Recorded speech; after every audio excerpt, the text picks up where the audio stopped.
Hello and welcome.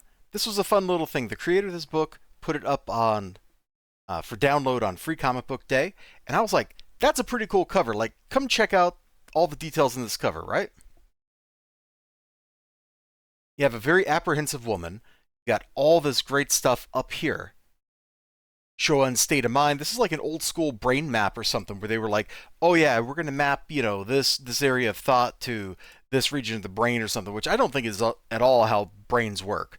But hey, that's neither here nor there. Murky Waters, Tales from Beneath is an anthology series. Well, maybe not a series. It's an anthology book,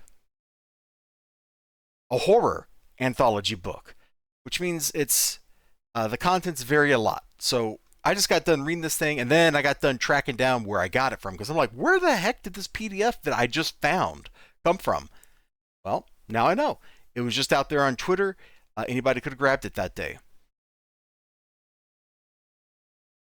I was looking over the credits list here, and I'm pretty sure I know Jay Chic on Twitter, but I can't remember the person's handle. So, whatever. There's at least one artist in here whose name I recognize, and that's kind of cool. And we'll just kind of start going through some of these stories here. This first one is really feels like it would be like a short that you would see on like Tales from the Crypt or something. So this guy's like hanging out on the beach with his girlfriend, and they discover a body in the water. He goes over to check the body out, and you may be looking like at that face and that face. Yeah, Max, it's you. So now this guy who's got a successful career as a banker, he's like lounging on the beach. He has regrets, right? Who doesn't have regrets? And this whole story is about how regrets follow you, and it's pretty good. Like for what it is, for all 10 pages of it or so, if it's even that long. Like, it was pretty good. As soon as I read it, I got hooked. It's a nice little story. The art is just good enough to kind of keep me looking at it. It's got kind of a, I don't know if it like a watercolor kind of look to it, but it kind of does have a watercolor look to it. Like, look at the water, right? It felt kind of dreamy, which I thought felt the mood of the story really well.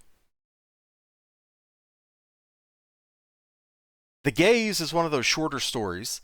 It's got a nice twist at the end, but as soon as I saw the third panel, I knew what the twist was going to be. I should have seen it in the second panel. That's my bad, and it's okay. Like for I think it's just a two-page story.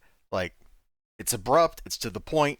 It does what it came to do, and then it's over and done with. There's even a one-page story in here that I thought was probably the best thing in the book, but I'm not going to show it to you. Because if I showed you the one-page story, you would have read the whole story, right? This story here, which I don't remember the name of it, and that doesn't really matter, but I really liked the artwork in it. There's just so much great stuff to look at. It's got mood for days. The story itself is okay. Like, I got no problem with the story. It came in, it did something interesting, it told an interesting story. It's about this lady thinks she's going crazy. They prescribe her medication, that sort of thing. And so you kind of watch like the world around her and stuff. And I just look at the freaking like zipatone or whatever back here. Like it just looks so good. I really like it. Stuff that looks like this, it's kind of maybe not super refined. You know, it feels a little uh, crunchy. I don't know what the right word is, but it puts off great like feels, and I really appreciated that. And the story itself is all right. Then we got page 23 here. This was a really great story, but I don't think it really belongs in here.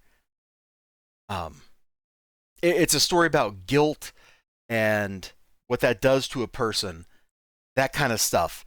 And it all starts off this lady like, look where we start off here, right? We got like, a little crib, like they're packing up the nursery, and she's seeing cracks.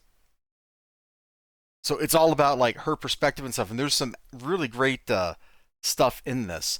And I think this actually deserves like a bigger exploration. This would have made a nice like feature length, uh, well, not, a nice whole comic book on its own instead of just a short story. I think it would have been a really good read. Yeah, but it's all about like her perception of things. There's a lot of these juxtapositions of him versus her type stuff, one on one side, the other on the other side. The art is laid out really well. And then the final story, like the big one, this is like it might even be like go up to 20 pages here. It's called Lost River. And we start off here with, a teenage boy and a teenage girl. They're hanging out, they're smooching, and his parents, Duke, I don't actually know how to pronounce that. Get back here now. So his parents like make him go, and then we cut forward into the future. We're not going to go look into the future. If you want to read this, you should read the whole story. But bad things keep happening to people around him. And so the question is, why do bad things keep happening to people that are around him? His parents, everybody. And what's happening there? Is somebody like killing the people in his life? Is he killing the people in his life? So there's a little bit of mystery to it before we get to the conclusion. And I got to say, like, the very, very ending of it felt very kind of, I saw this coming, but that shouldn't detract from the journey to get to that point. Anyway, that was this anthology. I'd never heard of this book before or heard of the creator before until I was looking up comic book stuff on Free Comic Book Day, and I stumbled across, I guess that's pronounced Carnouche Productions. I'm not entirely sure. And it turns out, hey, this is all right. Maybe you should see if you can check this out.